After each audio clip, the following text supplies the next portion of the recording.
ಈಗ ಸದ್ಯ ನಿವೃತ್ತರಾಗಿರುತ್ತಾರೆ.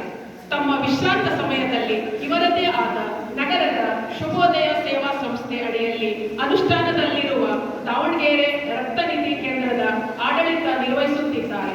ಮಹಿಳಾ ಮತ್ತು ಮಕ್ಕಳ ಅಭಿವೃದ್ಧಿ ಇಲಾಖೆ ಅಡಿಯಲ್ಲಿ ಶಕ್ತಿ ಸ್ವಧಾರ್ ಗೃಹ ಯೋಜನೆಯ ಉಸ್ತುವಾರಿ ನೋಡಿಕೊಳ್ಳುತ್ತಿದ್ದಾರೆ.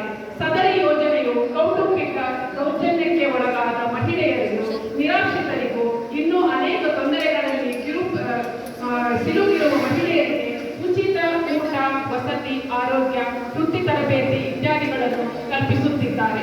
ಇವರಿಗೆ ಹೃತ್ಪೂರ್ವಕವಾದ ಗೌರವ